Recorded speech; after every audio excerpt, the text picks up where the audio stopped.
présence du Saint-Esprit en nous. Le Saint-Esprit habitant en nous commence à nous donner de récupérer les territoires que Satan nous avait volés. Commence à nous donner la capacité de dominer sur les esprits impurs.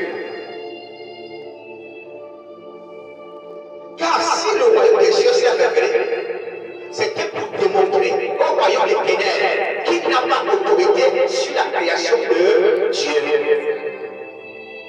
Et les clés du royaume des cieux, la puissance du royaume des cieux est donnée au Fils de Dieu. Comment devenir fils de Dieu? Car, premièrement, nous naissons tous créatures de Dieu. Comment donc devenir fils de Dieu? Le Père très haut, qui est Dieu, a vu que l'humanité périssait.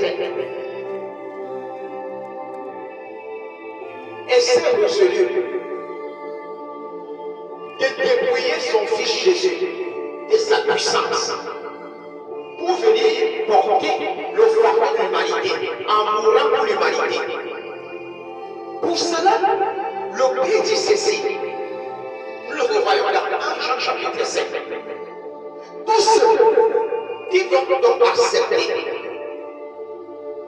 le sacrifice de son fils Jésus-Christ à la croix, toutes ces personnes qui hier mouraient, qui hier étaient des créatures saines, deviennent ses propres enfants. Ils ne vont plus l'appeler Elohim, Adonai, Yahvé Sabaoth, ou bien YHWH. Ils vont l'appeler Abba, Père. Par l'Esprit qui viendra habiter en eux. L'Esprit qui habite en eux, l'Esprit est éternel. C'est le Saint-Esprit. Lorsqu'il vient habiter en eux, il produit en eux un nouveau corps. Un corps qui ne meurt pas.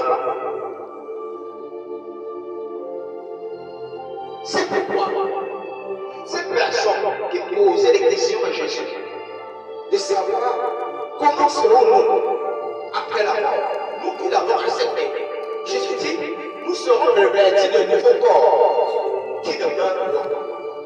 Des corps qui vivront éternellement à la Nouvelle Jérusalem. C'est ça la mission de Jésus.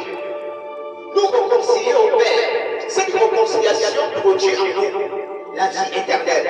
Et pendant que nous sommes encore sur terre, en chair et en os, l'autorité sur Satan.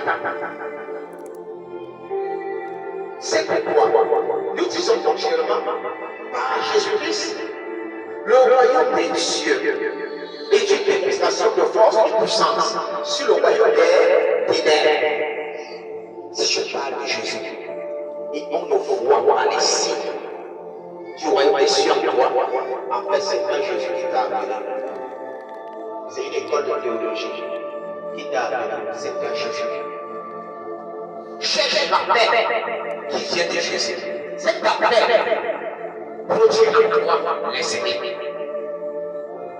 Souviens-toi de l'image de Jésus et la femme samaritaine qui est en train de puiser de l'eau dans les anciens puits creusés par Jacob. Jésus avait fait une longue marche et il va comme Élie qui partait vers la veuve de Sérepta, dit à la femme samaritaine, j'ai soif, s'il te plaît, donne-moi un peu d'eau. La femme va voir un homme dépourvu de tout. La femme va voir une loquette, parce que Jésus prenait les chèques. Il ne vivait pas par la chair. Donc il faut un homme qui est là, qui a perdu même son poids, qui est bizarre, qui me demande de l'eau. En fait, encore plus, c'est un juif. Par son habillement, ses comportements, c'est un juif. Et la femme elle dit, elle va se placer sur les critères de la chair. Qu'est-ce qu'il y a entre nous, les Samaritains et les Juifs, pour continuer à demander de l'eau?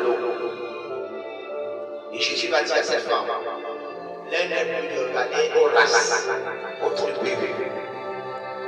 Je suis venu ici